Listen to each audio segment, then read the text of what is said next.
Bueno, y hoy vino al estudio de la radio Roy Cortina. ¿Qué tal? ¿Qué Buenas tal? noches. ¿Qué tal? Subsecretario de Políticas Culturales de la Ciudad de Buenos Aires, subsecretario de Relaciones Internacionales de la Universidad de Buenos Aires y presidente del Partido Socialista acá también, que fue legislador porteño y diputado nacional.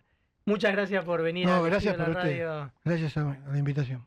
Bueno, y te quería hacer la misma pregunta que le estamos haciendo a los oyentes. ¿Qué opinás del clima de violencia que se generó luego de la ratificación de la condena y detención de Cristina Kirchner? Bueno, primero esperar que no escale, porque la violencia no es un buen camino para resolver los problemas en democracia. En la Argentina, los problemas de democracia o de la democracia se resuelven con más democracia, con debate, con consenso. Cada 2 años, afortunadamente, en nuestra democracia votamos. Ahora, lo de Cristina es reciente, estos hechos de violencia que se están manifestando, que lo están explicando y contando los diarios, los medios de comunicación, y que es lógico que haya una preocupación. Yo pienso igual de todas maneras que la principal violencia viene del gobierno nacional. Hace un tiempo hay un discurso de crueldad, hay un discurso de odio, de promoción de una polarización total, de avanzar sobre las libertades y las garantías garantizadas por nuestra Constitución. Bastó ver con la última marcha lo que pasó. La ministra, que era una abanderada de la libertad de circulación en contra de los piquetes, resulta que apostó la Policía Federal para frenar el ingreso a la ciudad de Buenos Aires de colectivos que venían con manifestantes, como sucede en cualquier parte del mundo, que van a un acto grande, a un acto de 150.000 personas, y es lógico que vayan en micros, que se agrupen con sus organizaciones políticas. ¿Y dónde está la libertad de circulación? Si yo soy un ciudadano, vivo en democracia y quiero ir a la plaza a manifestarme, no tengo posibilidad de circular. No me frenó un piquete, me frenó un poder del Estado. Me frenó nada menos que la Policía Federal. Entonces, en ese clima de provocación permanente es donde se va incubando la violencia, que no justifica ninguna reacción insensata. Hay que actuar con mucha inteligencia, con mucha paciencia. Los cambios hay que darlos con participación, con cambios culturales, con democracia, pero la principal violencia en este momento la promueve el gobierno al frente del Estado Nacional.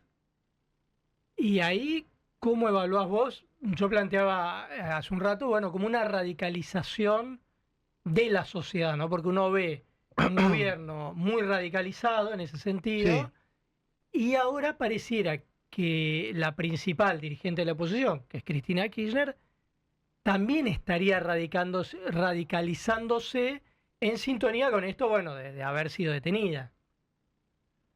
Bueno, insisto con la respuesta que di al Ujú. principio de Sí. la primera pregunta que hiciste, en la primera parte de la respuesta, que, bueno, es una irresponsabilidad mayor siempre del que gobierna, insisto.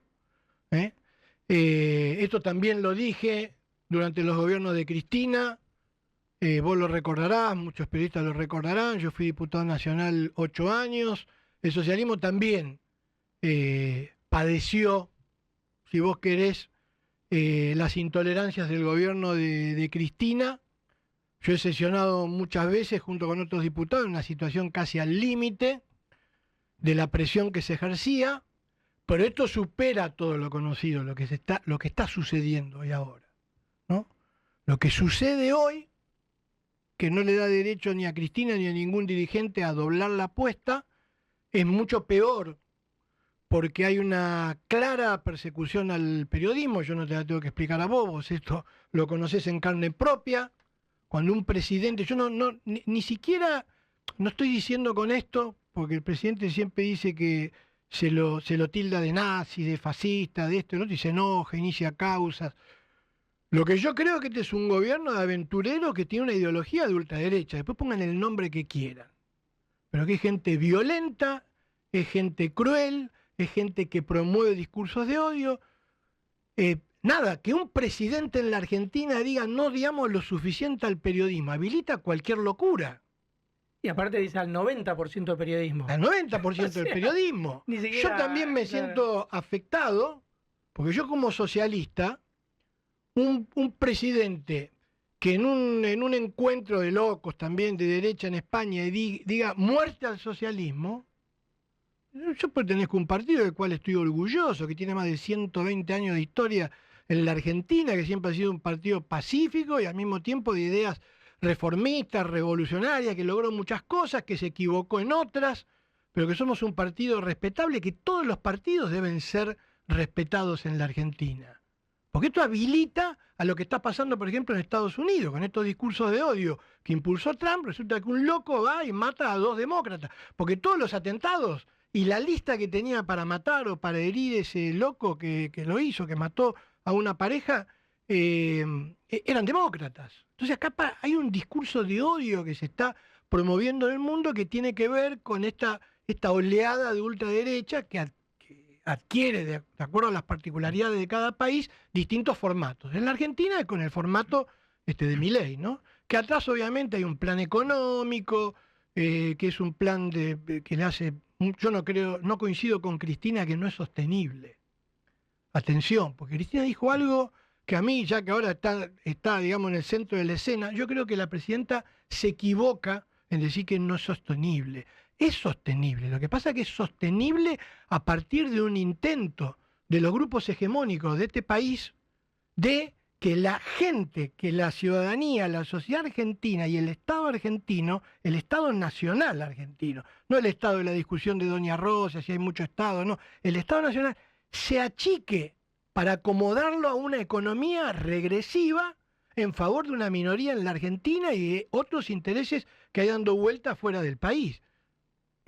Hay una cuestión que, obviamente, coincido con el diagnóstico de en todo el mundo se empieza a ver un clima denso para el discurso, pero también es cierto que hay pensadores de derecha. Uno puede recurrir a Francia, encontrarse un Alain de Benoist, pero se encuentra con un tipo que también critica ciertos valores occidentales tradicionales, como que es un conservador, pero de esto sí, esto no, como una particularidad. Sin embargo, vemos tanto en Estados Unidos como en otros lados, gente que hace básicamente de la ignorancia un culto, ¿no? O sea, del desconocimiento de la historia o de las realidades, un culto. Explicaciones por qué sucede eso hay miles y para todos los gustos, pero ¿qué se puede hacer frente a eso? ¿Quién debería parar la pelota? Porque si no estamos en un ping-pong que no se termina. Es como que esta es la reacción a lo que hizo Cristina, te plantean muchos. Bueno, ok, ¿y cuál va a ser la reacción a esto entonces? Porque permanentemente como que se va retroalimentando. El gobierno, no tengo dudas, que va a doblar la apuesta, porque ese modelo que yo describo de economía no cierra de otra manera que no sea censurando al periodismo, excepto que sean periodistas que halaguen al presidente, persiguiendo a los que protestan. Ya tenés un adelanto con el cambio de estatuto inconstitucional que hizo el gobierno del estatuto de la Policía Federal, en donde faltó que diga que volvemos a la época de los edictos policiales. Cuando yo tenía 17, 18 años, existían los edictos policiales, ¿sí? Que regulaban la conducta de la gente y que no necesitaban de la justicia, que era un instrumento de la propia policía. Nos quieren retrotraer a eso, agregándole las cosas distópicas de este presente futuro que vivimos, que es ahora el ciberpatrullaje. Entonces el gobierno, no tengo duda, que va a doblar la apuesta. Obviamente hay una terminalidad social para que eso ocurra. Hay mucha gente enojada, muchos desengaños de 40 años de democracia que no se han resuelto los problemas esenciales de los argentinos, que lo sabemos, la desigualdad, la pobreza, la injusticia con los jubilados, la educación que se deteriora, la salud que se deteriora, todo va para atrás en la Argentina y siempre es un problema de herederos y de herencias, ¿no? Un gobierno se le entrega a otro, el otro se le entrega a otro. Acá Cristina le entregó casi con el 30 y pico % de pobreza el gobierno a Macri. Y Macri le agregó 4 o 5 puntitos más y se le entregó a Alberto. Y Alberto se lo entregó con 37. Y este presidente que dice que ha resuelto el problema de la pobreza de una manera increíble, nos miente de manera descarada. Nos dice que en un año y pico, después de haber llevado la pobreza del 45 o del 42 al 52%, la bajó dramáticamente. Yo creo que no los dicen ni los descendientes de los que crearon e hicieron el Plan Marshall en Europa. ¿Cómo vas a sacar a 10, 12, 15 puntos de la población argentina en un año y pico de la pobreza? Pero además no hay que calcularlo, no hay que ver, se ve en la calle que hay más pobres. Vas a un restaurante, está vacío, vas al supermercado, hay menos gente buscando las posibilidades, las ofertas de ese supermercado, hay hambre. Este año, el año pasado fue, el año 2024 fue el año que menos carne se consumió en Argentina en los últimos 25 años. ¿Pero en qué mundo viven? ¿Cuál es el mundo en el que viven? Entonces, nos Ahora, están... ahí también, Y ojo que mentir también es violencia, no me quiero hacer el ricotero ni nada, pero mentir tanto también a la gente la cansa. ahí ellos te podrían responder, porque en ese debate también te dicen, no, bueno, pero aumentó el consumo de leche el último año, en realidad lo que pasa con la carne es que consumen otras carnes, digamos, capaz no la carne vacuna. Hay como una discusión ahí también. Sí, pero fíjate que todas las coordenadas dan, porque los diarios que lo tratan, para mi gusto, excepto algunos periodistas, pero las líneas editoriales son bastante tolerantes con Milei. Fíjate que los propios diarios centrales dicen, el desempleo creció en la provincia de Buenos Aires, está cerca del 10, a nivel nacional el 8. Las exportaciones bajaron. La inflación no llega a ser 0, siempre está entre 2 y 3%. Bueno, que haya bajado es bueno, pero el sistema basado en este monetarismo fanático es falaz y no va a resolver el problema de los argentinos. Ahora, pero ¿y cómo se llegó a esta situación? Porque si no, es como que la sociedad se autosuicidara, digamos, en realidad. Sí. Pero también venimos de un modelo en el cual era invivible con el 200% de inflación. Obvio. Nadie podía planificar absolutamente nada.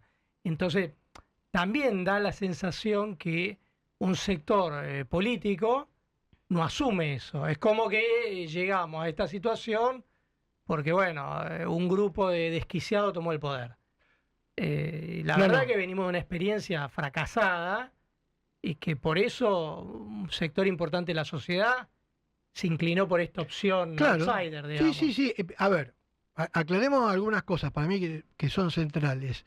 Que yo explique lo que está sucediendo en este momento con este gobierno no quiere decir que defienda el modelo que engendró el huevo de la serpiente, que es que la gente desesperada, enojada, vote de esta manera. Es la primera cosa que quiero aclarar. La segunda cosa que quiero aclarar: nadie le quita la legitimidad del triunfo a Milei, clarísimo.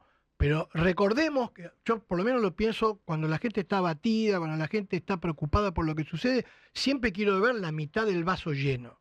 Yo pienso que hoy la Argentina, más allá de todo el tema del balcón de Cristina y la tobillera, etcétera, etcétera, la principal polaridad de la Argentina es Milei sí, Milei no. Es una polaridad muy interesante. Te voy a explicar por qué, Alejandro. Porque es una polaridad casi Boca River, es una polaridad 50-50. Podrá estar Milei 1 o 2 puntos arriba, podrá estar los que están en contra de Milei 1 o 2 puntos arriba, pero el país está partido al medio. Con una diferencia. O sea, no es 3/3 como antes. No. Porque la elección que a él lo eligieron fue 3/3. No, porque para mí, sí, lo más importante, está bien la pregunta que vos haces, lo más importante es que la mitad que en este momento en todas las mediciones, en todas las encuestas, está en contra de Milei, vamos a decir que es el 50%. ¿Sí? Vamos a decir que es el 50%, vos de ahí tenés un 35% que es justicialismo, kirchnerismo. Y tenés otro 15% que sin ser kirchnerista, por ejemplo, en mi caso y muchos ciudadanos independientes, se opone tenazmente a este gobierno. ¿Sí? Ahora, esta gente, este 50% de la gente, ni que hablar dentro de ese 50%, el 30% o el 35% de peronistas, está absolutamente convencida que este gobierno es absolutamente perjudicial para el país. Por más que le hayan bajado la inflación, sienten vergüenza por las exposiciones de Milei en el extranjero, por lo que hacen, por Karina Milei, por algunos payasos que están en la Cámara de Diputados, que la verdad que la deshonran a la Cámara de Diputados. De eso también hay que hablar en el futuro, ahora que se aproxima una elección. Pero el otro 50%, yo no lo veo tan fanatizado por Milei. Ahí está la introducción que vos hiciste a tu pregunta. Yo creo que hay un 30%. El otro 20% le golpeó tan mal y tan duro los 16 años del kirchnerismo que no le gusta tanto lo de Milei. Está esperando una alternativa que todavía no se pudo, ni se supo, ni se quiso quizás construir. Pero yo creo que hay un vaso lleno. Mira, lo que pasó en la ciudad, y con esto te termino la respuesta, es clarísimo. Él puede haber dicho que pintó la ciudad de violeta. No la pintó, es la primera minoría. De cada 10 porteños, 7 no lo votaron a Dorni, que decía que era Milei. Pintar de violeta o pintar en ese caso de otro color era cuando Larreta ganaba con el 54%, o Ibarra ganaba con el 52%, o el mismo Macri. Acá sacó el 30% en la ciudad de Buenos Aires. Ahora, el Partido Socialista, ¿cómo se ubica ahí? Porque sí. tu descripción es, bueno, hay un 50-50. Sí. Ustedes hasta ahora habían integrado, o lo Sí. están integrando todavía el gobierno El gobierno sí. de Jorge Macri. Sí. Y en las elecciones acá en la Ciudad de Buenos Aires fue más fragmentado, o sea, no es que se polarizó 50-50. Un fragmentado, y también quiero ser más duro que vos, agradezco tu gentileza, un fracaso también fueron los resultados. Pero bueno. Y ahora, bueno, ¿cuál es la expectativa? A ver, ¿dónde se ubica el Partido Socialista? Sí. En primer lugar, en el cuadrante en donde se ubica la gente que es opositora a este gobierno. Dentro de ese cuadrante, yo creo que lo inteligente es tratar de conformar una oposición distinta y que no tenga el trauma o el tabú de Cristina, ¿sí?, sino que tenga personalidad propia y que busque dentro de ese 15%, dentro del cuadrante opositor a Milei, y dentro también de sectores medios que quizás han votado en el balotaje a Milei, que son republicanos, que les disgusta muchísimo cuando te amenazan a vos, los esbirros de ellos en las redes sociales, cuando amenazan a otros periodistas, cuando hablan de muerte al socialismo, cuando ven que funcionarios o gente que trabaja para determinados ministerios cobran en dólares estando en el extranjero y a los jubilados le pagan migajas. Esa gente, lentamente y gradualmente, Alejandro, es gente que puede mirar con interés una alternativa, no me gusta decir el camino del medio, sino una alternativa opositora distinta. Ahora, si vos me decís, ¿estamos cerca de eso? ¿Se están haciendo los deberes? Pienso que no, incluso con la pregunta que él hizo antes. Claro, ¿y cuál es la salida? Ahí es difícil, porque todo el mundo está cometiendo errores. Juntos por el Cambio, en vez de hacer honor a su nombre y haber cambiado y saber cuál era el adversario principal, se fragmentó. Se pelearon todos contra todos y fuimos en 4 o 5 listas. Si hubiéramos ido juntos con un programa sensato, ¿sí?, de mejorar la ciudad y al mismo tiempo estar en contra de lo que plantea este gobierno nacionalmente, si hubiéramos ido todos juntos, si vos juntás todo eso, te da que la elección la hubiéramos empatado con Adorni y le hubiéramos ganado a Santoro, ¿sí?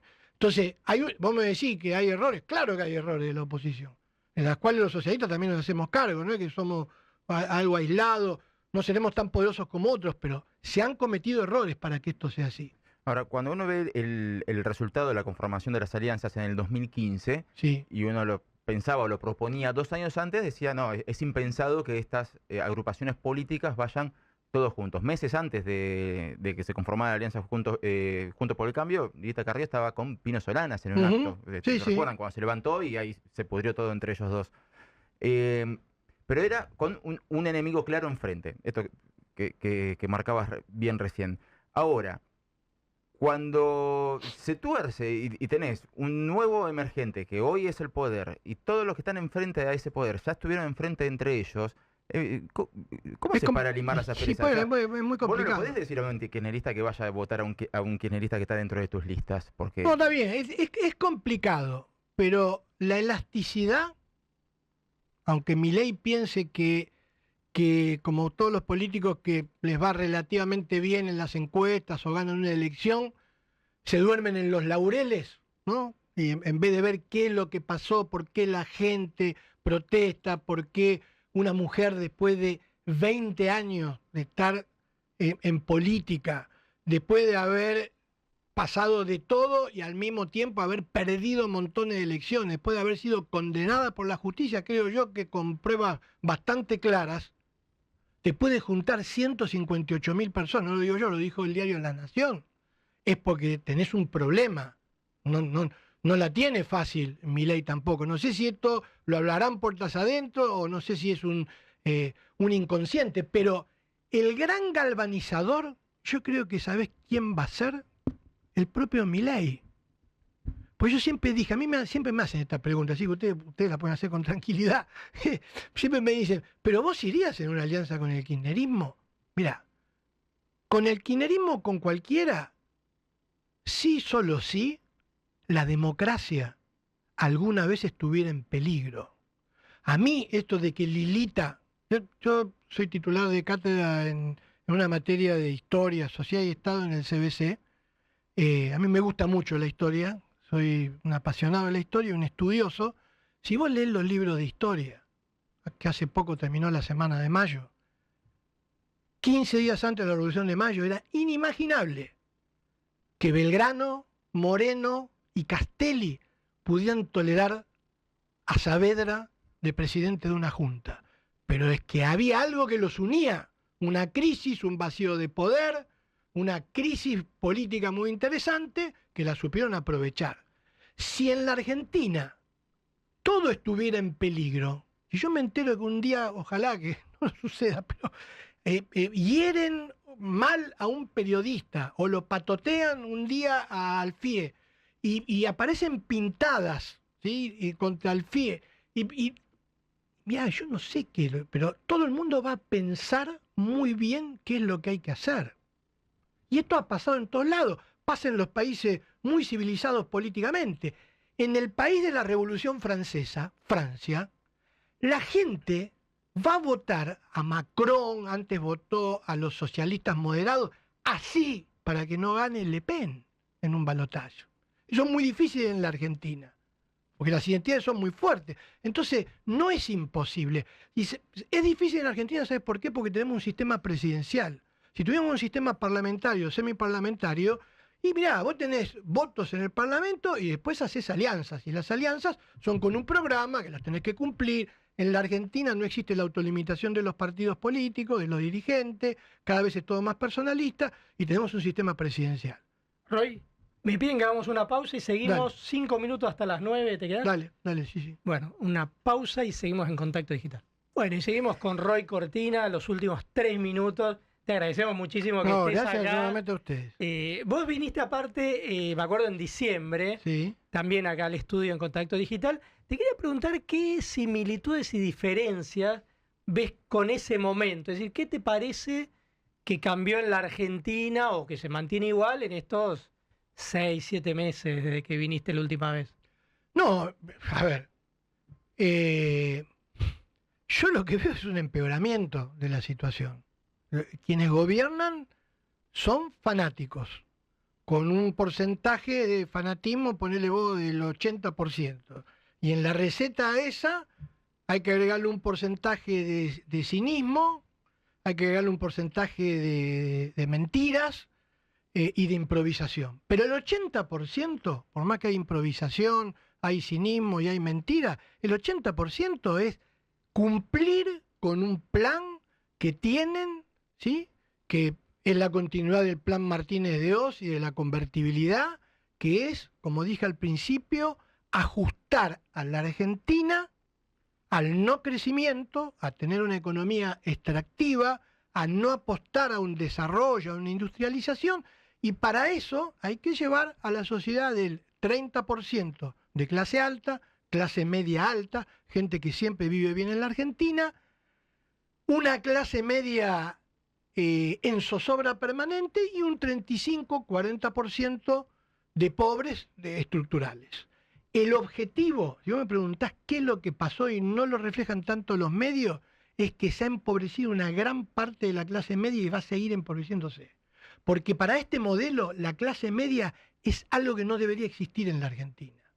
Para que pueda cerrar esa visión de país con economía chiquita, no protagónica. Y Argentina, con todo el respeto que me merecen todos los hermanos latinoamericanos, siempre fue distinta en esa, porque tuvo procesos distribucionistas, primero con el radicalismo a principios de siglo, después con el peronismo, y existe esa clase media, por nuestros inmigrantes que vinieron y se sacrificaron, por los pueblos originarios que mestizados vinieron a engrosar la fuerza del movimiento obrero en la década del 40 y el 50. Es un país con características distintas. Con todo el respeto que me merece Perú y Paraguay, ellos quieren paraguizar y peruanizar la economía argentina. Es decir, que vos siempre tengas superávit, fiscal, comercial, todos los fiscales bien típicos del monetarismo, pero la mayoría de la gente en la informalidad y un 40% de pobres. Bueno, Roy, terminamos porque ya son las 9 de la noche, tengo que ir al informativo. Bueno, muchas gracias. Te agradecemos muchísimo que hayas venido acá a Contacto Gracias Nacional. a ustedes. Bueno, era Roy Cortina, subsecretario de Políticas Culturales de la Ciudad de Buenos Aires, subsecretario de Relaciones Internacionales de la UBA y ex diputado nacional.